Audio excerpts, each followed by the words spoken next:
everybody.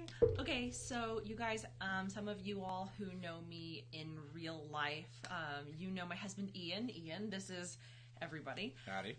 So some of you guys here may be new.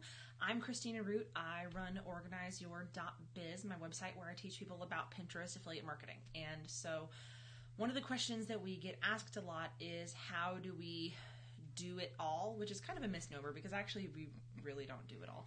And so we decided to host a Q&A session and kind of talk about what our journey has been.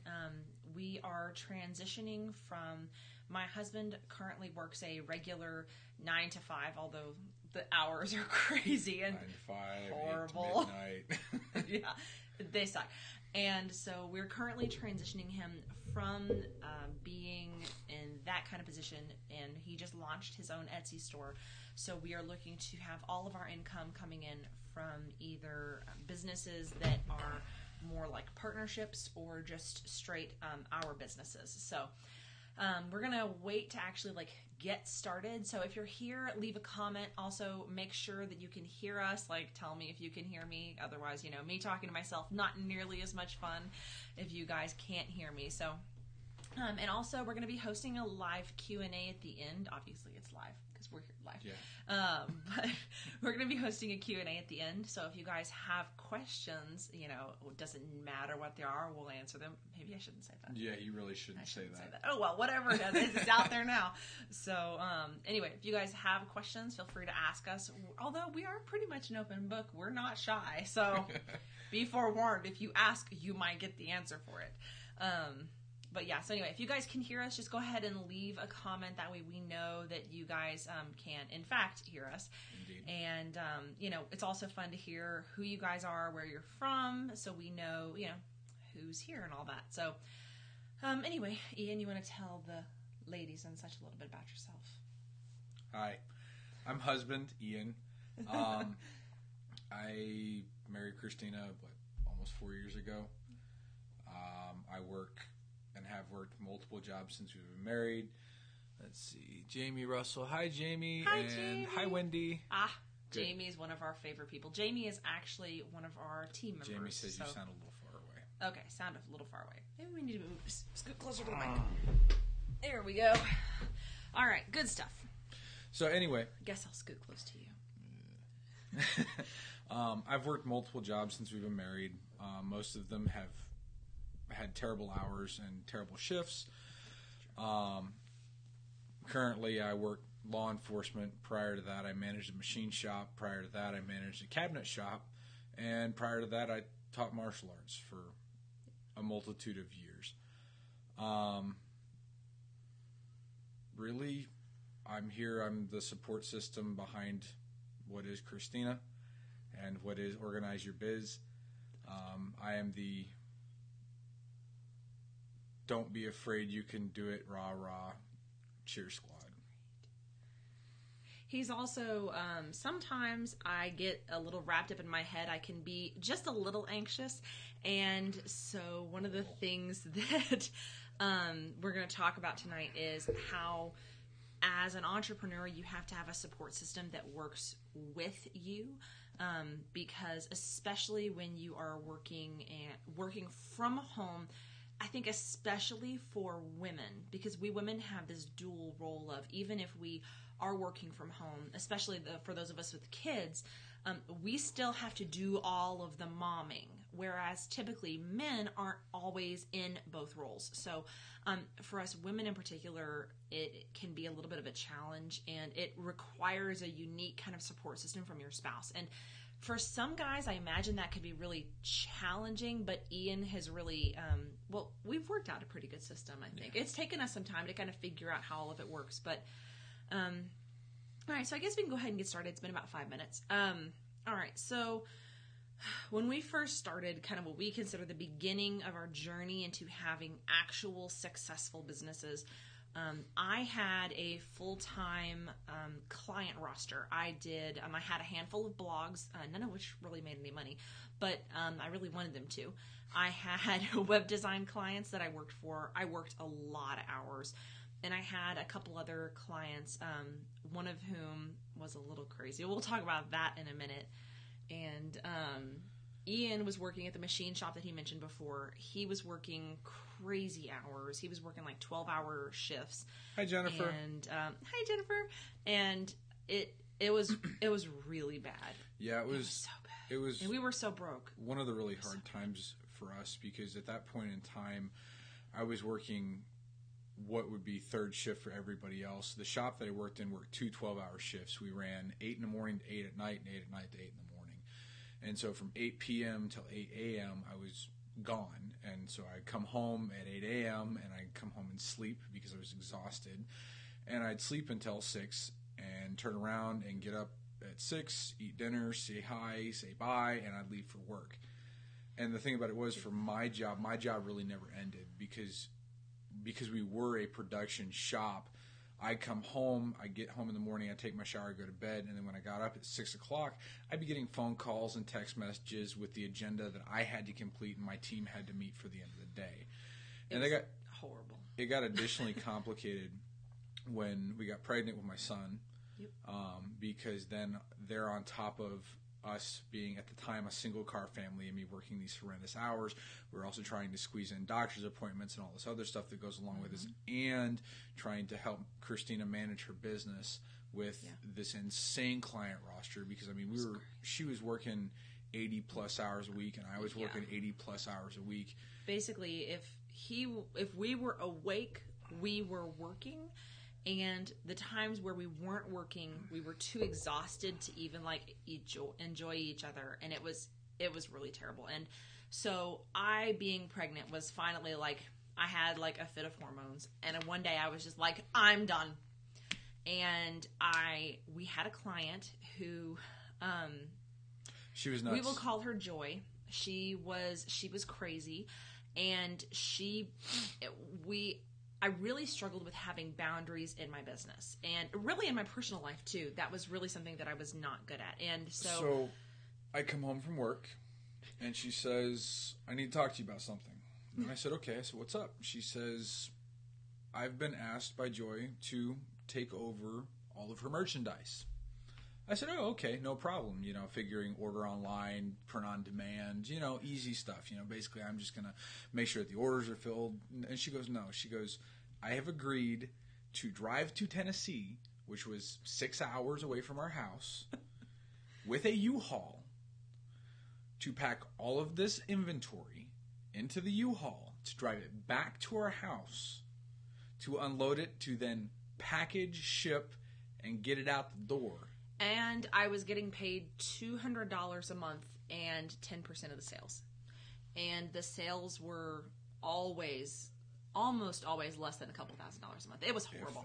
I mean, it was just bad. And so that happened. We did that for a couple of months. That was not fun. And then what we ended up doing was, I had another fit of hormones, and the crazy client was crazy, and she finally pushed me to the limit, and I said, I can't do this anymore.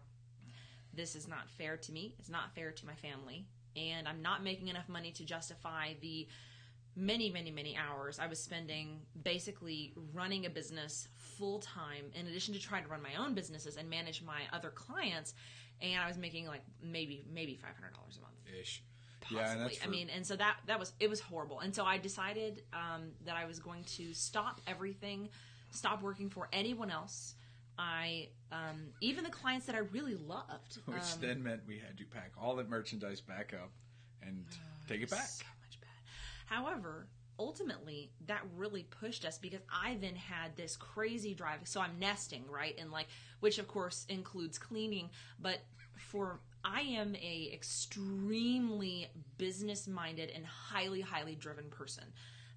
I have never been someone who has been like a go to work, collect the paycheck person. I have had jobs where they were like that, and he is very much a Mr. Steady. He will go to work, do his job, come home, and he's very content to do that, which is great.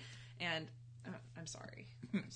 And I'm just not. I am very entrepreneurial. I like scalable income. I like passive income, and I like being in charge. I like being the boss. It gives me great pleasure, at least in my business. And so So I quit all my clients, and then we had no money. His job didn't pay well, and so we were not quite starving, but we were on food stamps. So that was just probably why we didn't starve. And I started using Pinterest affiliate marketing as a side hustle. So I started doing it, and I was like, I will not quit. I will give it, I think I said like 90 days or something like that.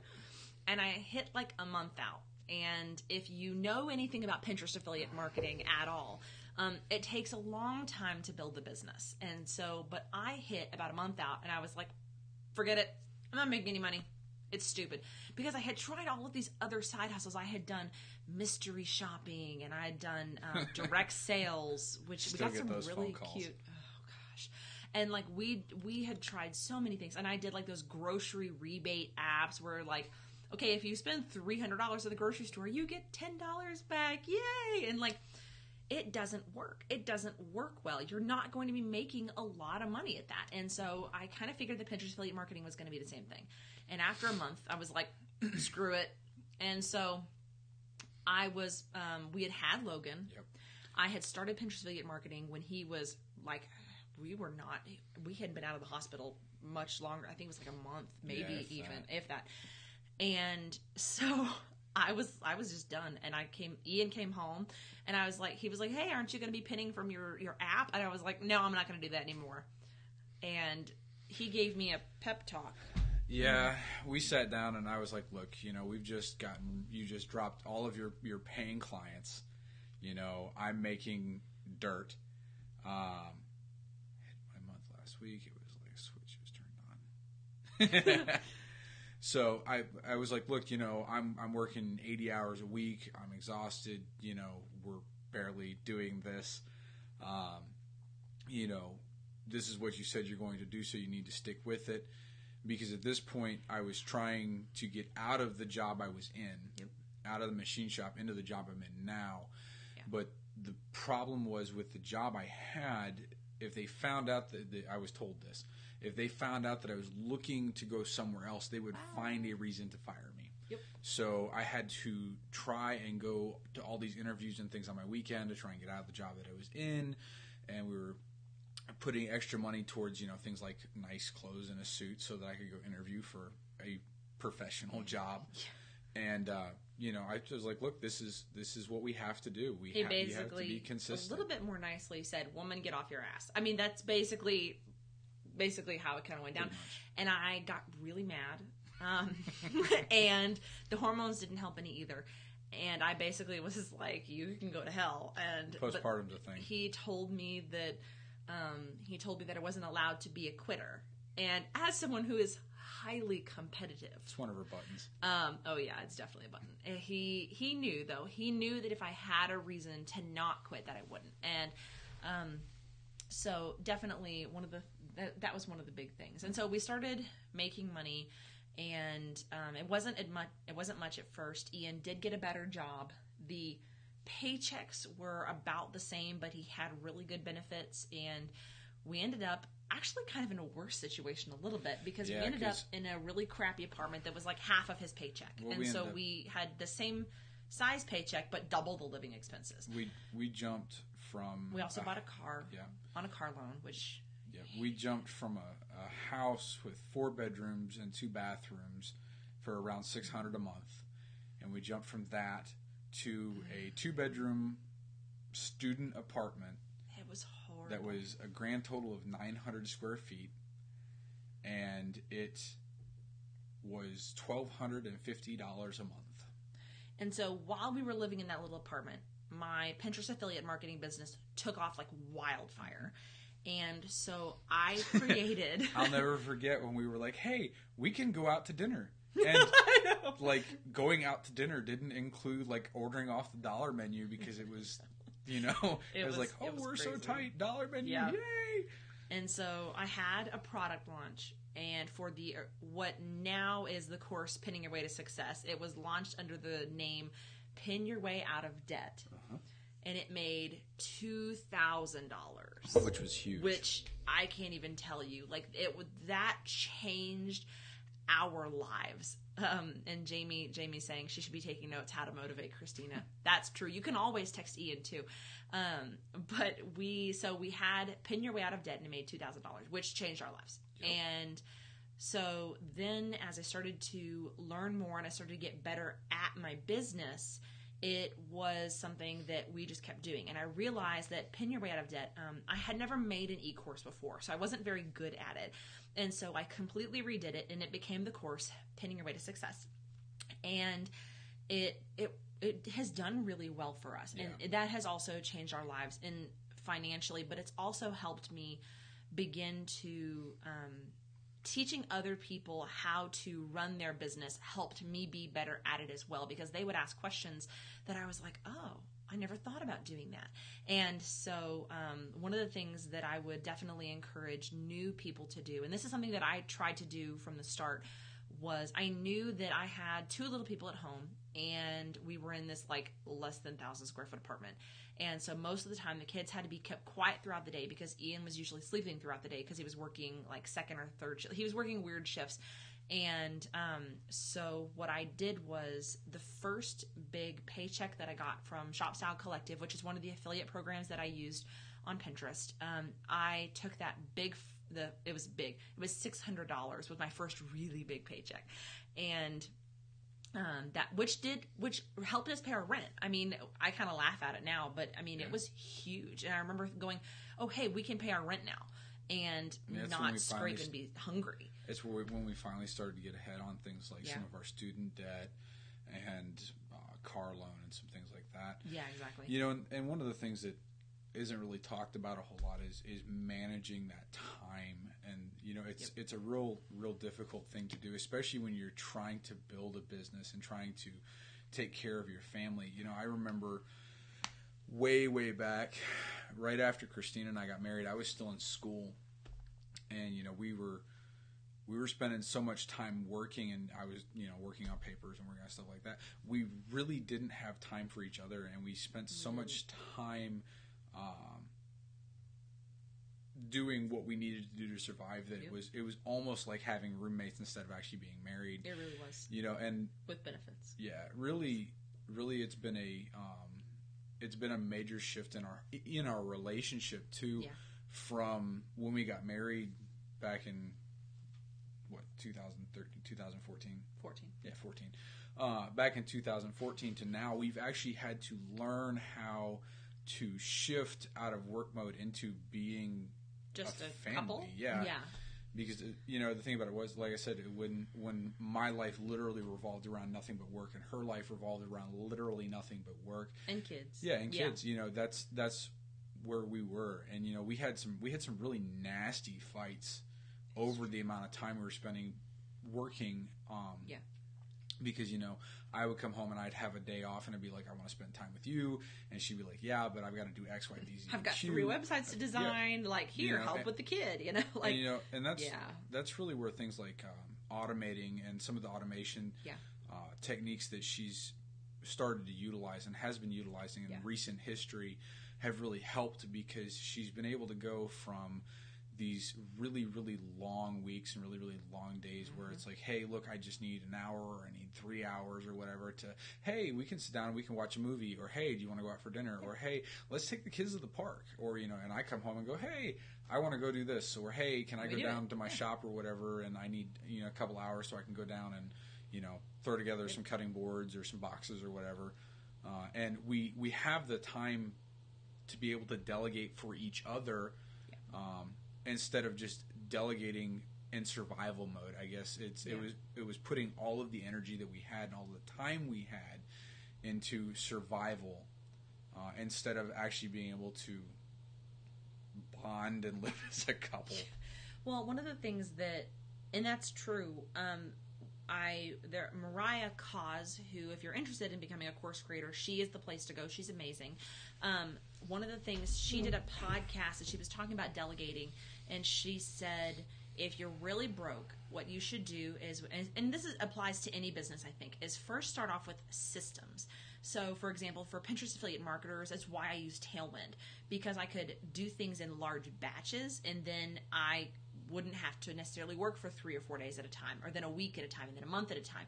And so that created a lot more white space in my life where I could do things like cook from scratch and screensaver kicked on. I could cook from scratch and like be a normal mom who didn't just like have her laptop open literally all day every day. So I did that, and then once I had reached the maximum of what my systems could do, I started bringing in team members. So that started off with my amazing virtual assistant, Jamie. And then it's just kind of grown from there. And they're just, and Ian will tell you, I remember the day where I finally looked at him and I was like, I have to hire someone because I am literally going to have to shut down my business because I can't even emotionally handle all of the things that I have to do in a day. And he was like, do it. Time. Yeah, I mean, like he had actually suggested it a couple of times, and I was like, no, we don't have any money. We don't have any money. And the thing about it is when you're running your own business and you're a perfectionist like Christina is, it can be really hard to kind of let go of some of that power, some of that control of your baby, as it were. That's true. Because the thing about it is when you have a business and you've created the business from the bottom up, you're really invested in, especially when it starts to see return. And you have some fear of letting other people have their fingers in it because you might be afraid they're going to mess it up. And so the key is to find somebody that you can trust. And if they're not working for you, get rid of them, fire them. The glory of owning your own business is the fact that you control your business. You control who works for your business. You control what they do for your business. Mm-hmm. And if you can't do that, then you don't need the help that you have. You need to go back and you need to kind of set some of those boundaries for yourself on what you're willing to accept and what you're willing to deal with and what you're willing to put forward and let other people help you with in your business. But you have to be willing to let other people help you, especially as your business grows. Yes. Well, there's a author, and I can't remember who it is, but they basically talk about not being the bottleneck in your business. And one of the things that I've realized is we shut down Pinning Your Way to Success for new registrations because I needed to add some more things in. And so what I did was I completely redesigned it, which has been a lot of fun. But it's also been really challenging because as we are gearing up for this new launch in January, I realize I am not a detail-oriented person naturally. That is not my gift. I am great at seeing the big picture, at seeing, the huge, grandiose scheme of things. But if you want me to schedule 50 emails, I'm going to be like, ugh. And it's numbers and dates and times, and it really kind of makes my stomach hurt. It's not fun. And so I had to realize that as I was delegating, I needed a team who I could trust to be more detail-oriented than I was. Because, like Ian said, there's that fear of like, okay, if I trust it to other people, they're going to screw it up. And I realized that I was actually more likely to screw it up than they were because they aren't dealing with all 1,700 things as far as the business goes. They're dealing with their particular segments. And plus, I specifically hired people who had a skill set that I did not have. And so that's a big thing. So yeah, I would say running a successful business. First, having boundaries. It is so important. I cannot tell you. One of the things that we've started doing, a couple different things. We do 2 to 3 nights a week where we have no phones. Our phones stay upstairs. We go downstairs and we have date night after the kids go to bed. We don't do a lot of babysitters because we don't really know that many people here. I work law enforcement. I don't trust babysitters. Yeah, and so we just don't, and that's okay. It's just our stage that we're in right now. And so, but we do date nights. It's usually like Netflix, or I've gotten really into Call of Duty recently. So, but we just do whatever, but there's no phones. Because if I open up my phone and I open up Facebook, then it's somebody asking me a business question. And then my business brain turns on. And 45 minutes later, my husband's going, date night. And he's much nicer about it. But it's hard because I am, there's a money personality assessment, and it's called the Sacred Money Archetypes. And I am what's called a ruler maverick, which basically means that I am what some people might call a workaholic, and that I am entrepreneurial. And that's all that it means. It's like fancy terms. And he is a accumulator, nurturer, and then something else. And basically, his whole goal in life isn't to be like a workaholic who's driven on like, ruling the world with their amazing business ideas. He is more, I want to provide for my family and nurture my family. Like have enough money to keep the lights on, have enough food in the refrigerator to keep people fed, and have enough time to spend with everybody and do what we want to do. And this is the thing about it is it's really nice because we complement each other. Christina, especially with what I'm doing right now, where I'm trying to, build my own business. She really can be. She helps me keep that drive. But I can help her stay a little bit more grounded. She gets That's off true. and, she starts seeing skyscrapers and billion-dollar billboards, and I'm going, whoa, come on, come back down here a little bit. That's, as a couple, that's something that you have to do. In business, period, whether you're with your spouse or you have minions, you have to find somebody who's going to help keep you accountable and help keep you grounded. Because when you have that bad day, say you create a course, and I'll never forget the day that we had Christina's first person ask for a refund. It was I cried. Cold, dark day in our house. I cried. But the thing about it wasn't that anything was wrong. It wasn't that there was a problem. It just was what it was, and I had to kind of pull her back and go, hey, look, things happen. Not everybody's going to like what you do. True. Not everybody's going to like you. You have to be able to go, hey, this is the reality of what you're doing. And it's like when you're building your Pinterest following or whatever, it does take time. And sometimes, depending on your demographic and what you're actually talking about, or you're pinning, or whatever you happen to like to pin, it's like I love to pin wood stuff. I like making stuff of wood. I like pinning guns and knives and zombie survival kits and whatnot. But I have a very small following, and that is what it is. And if I dedicated myself to it and actually spent the time, I would have a following, but it might not grow as fast as something that's more consumer popular. That's true. Yeah. And so one of the things, and I think this is the biggest thing, and this is a question that I get a lot, especially when people are talking about joining like a new course or whatever. They're like, okay, well, how do I get my husband on board? I, being the schemer and dreamer of the family, the one who is so very entrepreneurial, I am often the one who had to sell Ian ideas. Now, at this point, because I've had success and with our business and our income, I could basically go, hey, I'm going to go do X with $500, and he'd be like, okay. Yeah, right, that's how it goes. But when we were so broke that I remember I was going through the bank account once, and I called Ian. I was like, hey, what's this charge for $2.37? And, like, I still remember how much it was. And he was like, I don't know. And I was like, no, seriously, what was it? Like, we do not have extra money. And he had stopped to get, like, a Coke or something at a gas station. I mean, like, it was something completely, like, and I didn't care that he spent money, but I was like, seriously, like, we don't have any extra money. Like, what is this? Because if this is in our charge, like, we need to dispute it. Because we were so broke. And so getting him, like, saying, hey, honey, I want to invest in this crazy girl Mariah Cause's course, and I'm going to go be an e-course creator.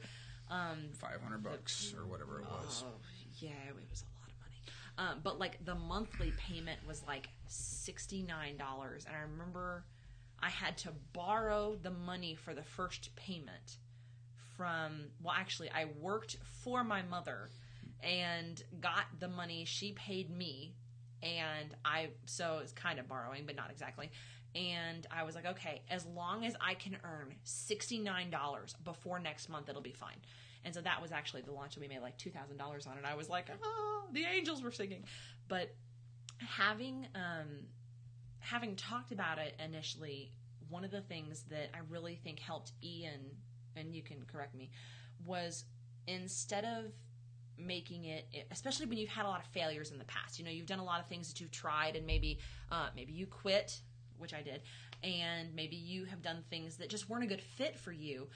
Having an actual plan to say, hey, I know that this is a financial risk, or this is a strain on us, or I know that I have wasted money in the past because I have been a quitter. And firstly, you have to admit it when you've screwed up, because some of us aren't really good at that. Well, and I tell you, the other thing, real quick, is that creating an actual plan. And I basically sat down and I presented him with I will work while the kids are napping. I will work after the kids go to bed. And basically it was months and months. Anytime, when the kids would go to bed and we would be watching Netflix, I would sit there and watch Netflix with him.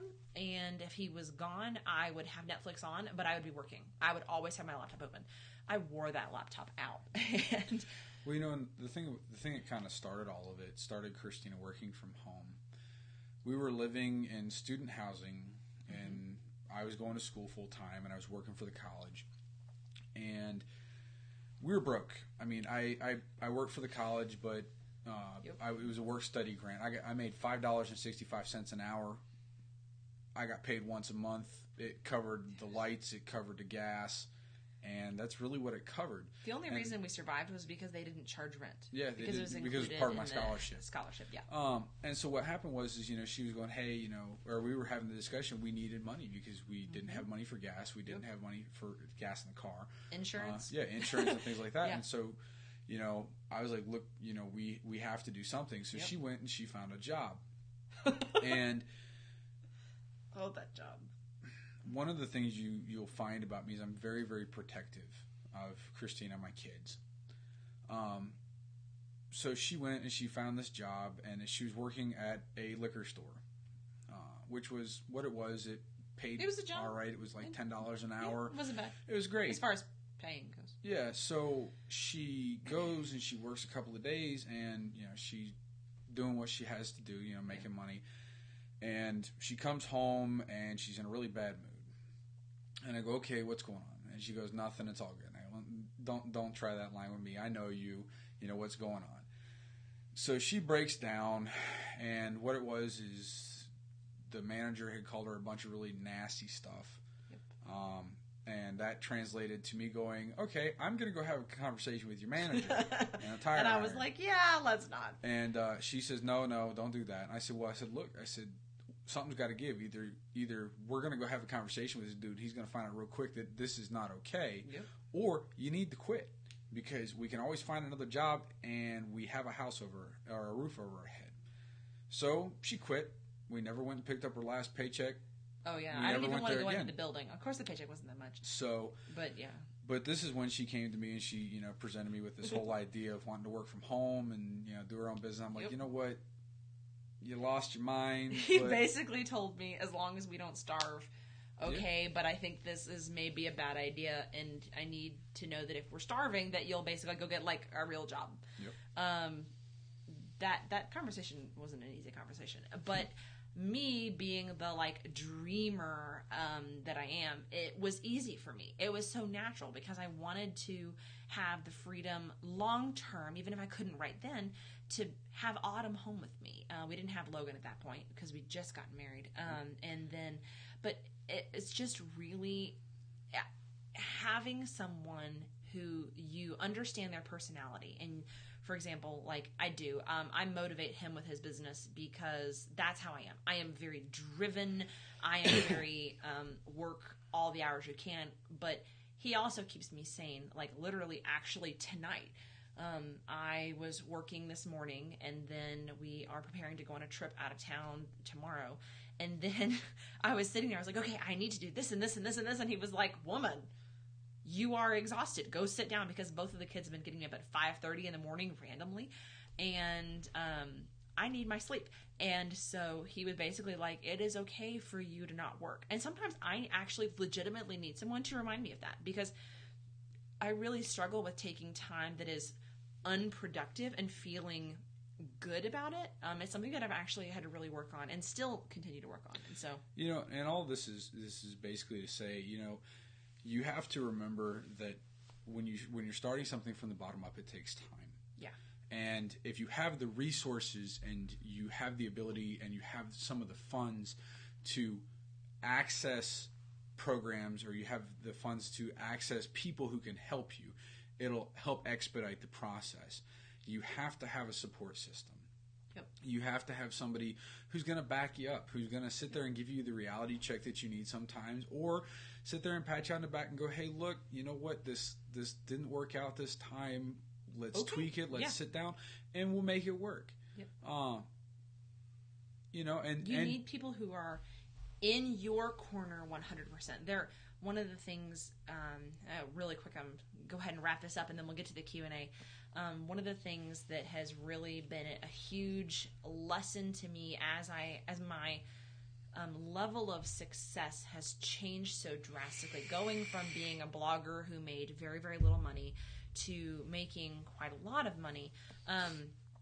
And the people that you have as your support system will make or break you. If you have people who tell you, well, honey, it's nice that you do your little thing on the side, but, Ian shouldn't quit his day job. Or if people who say that it's irresponsible to depend on my business income, or people that think that these little work-at-home things are all scams, or they just don't necessarily understand, they are not the support system you need.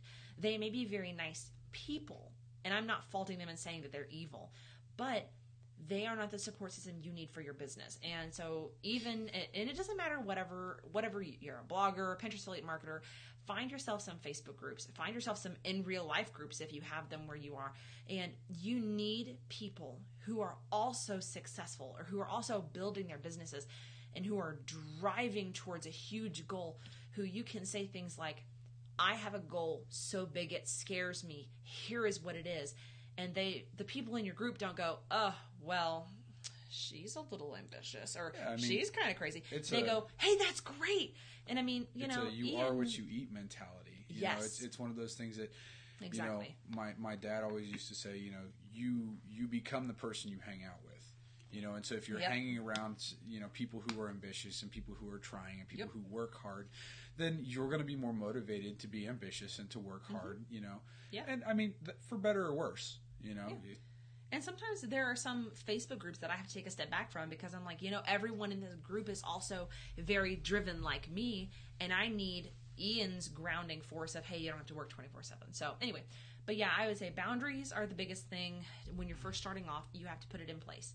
You have to know what your strengths and weaknesses are, and that way you can automate as much as possible. And then when you've reached the limits of your automation, you delegate when you can.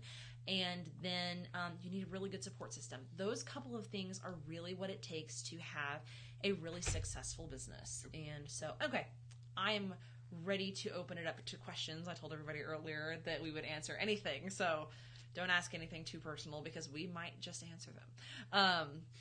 But, while we're waiting for questions, it's really fun being an entrepreneur. And I actually think that us having a successful business has changed the dynamic of our relationship a lot, and it's forced us to kind of grow closer together.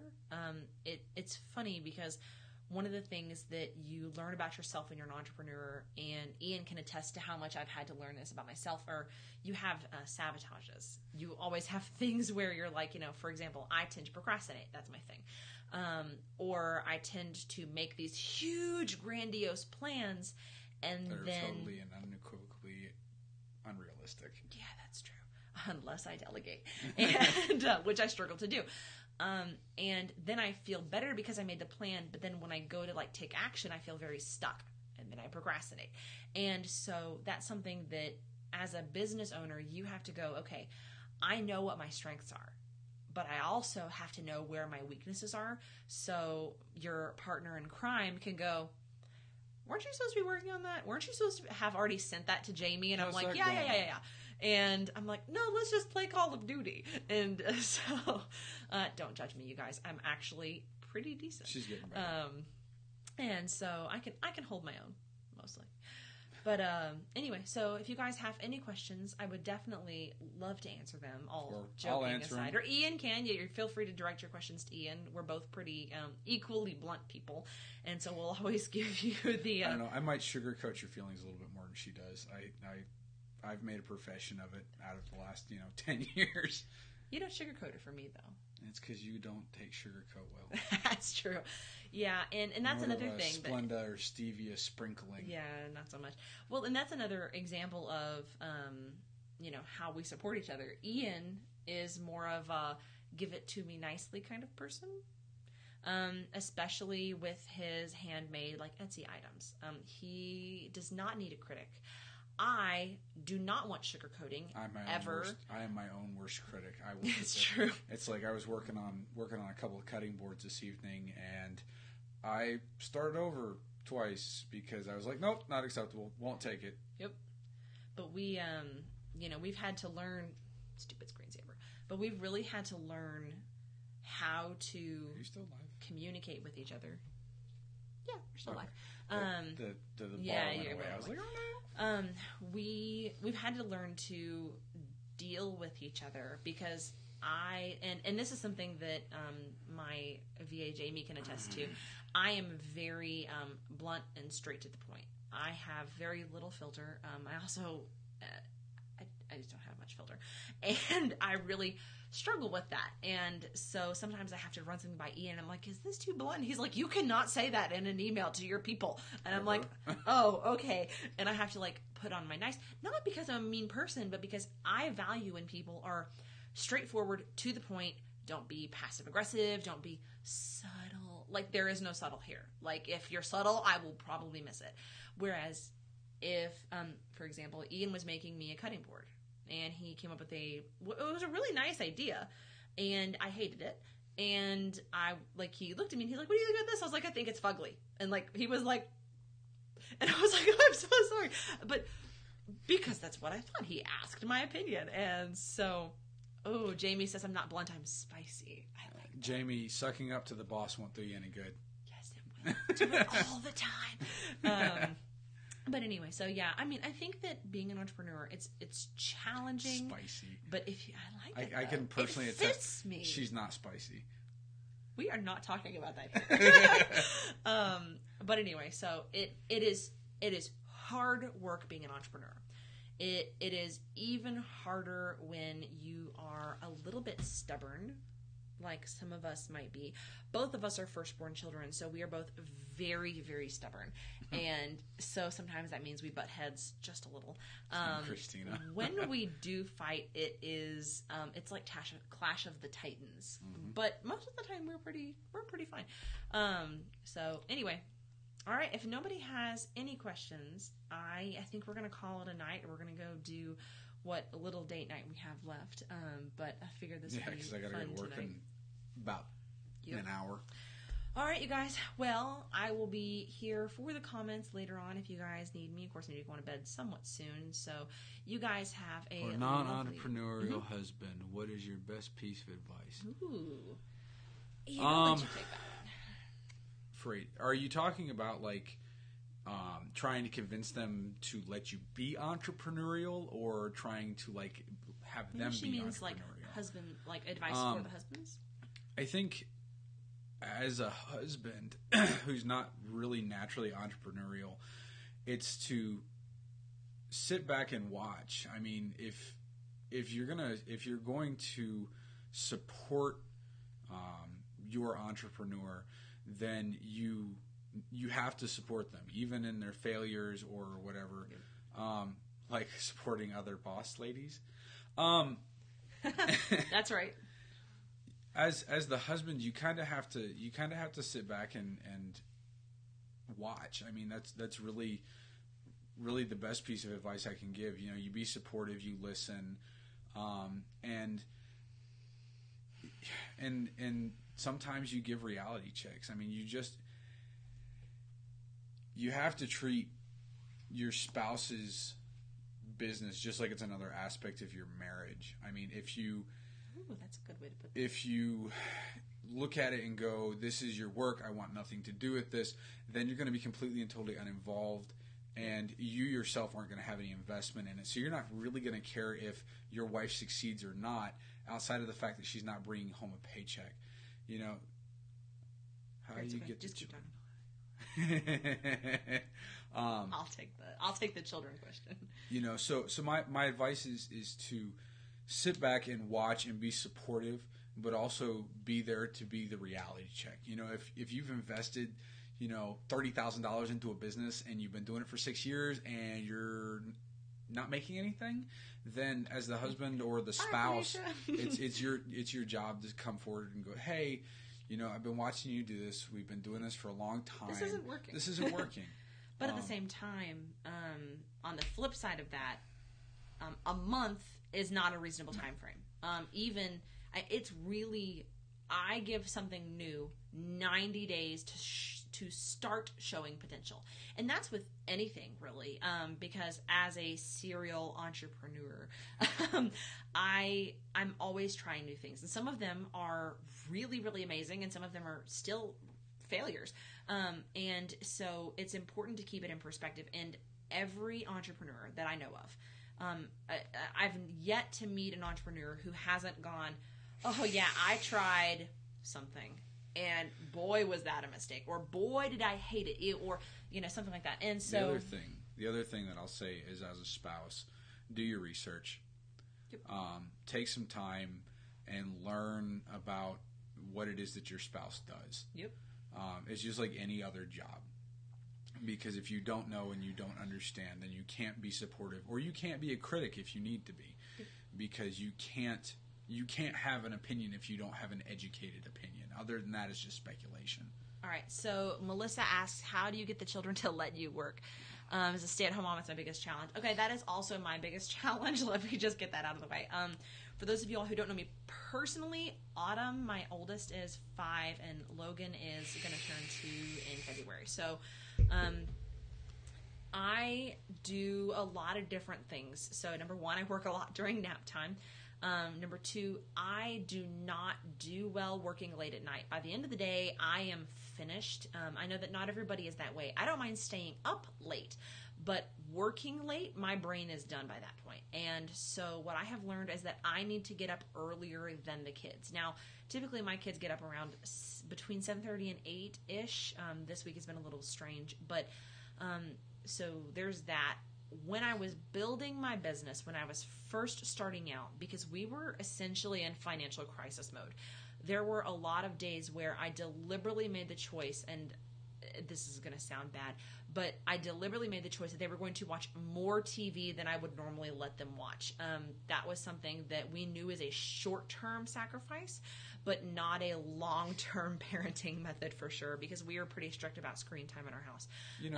And the other thing is that this goes back to your spouse or your partner.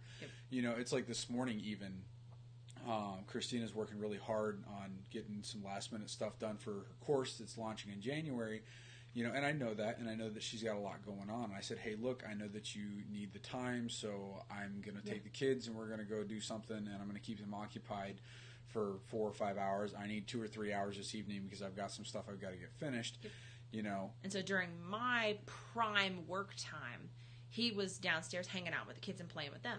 And then when I was kind of done for the day and I was doing kids' bedtimes and dinner and packing for our trip, he was downstairs using all of his wood tools and stuff and making beautiful cutting boards. And so it works out well. So it takes a village, I think, would be the summation of that. Well, and it's a delegation is what it comes down to. Sometimes you have to delegate. Sometimes you have to be able to go, hey, honey, I need a couple of hours. Can you take care of the kids? Or, hey, you know what, TV, today you're going to be playing Clifford for 3 hours because I have to get this done.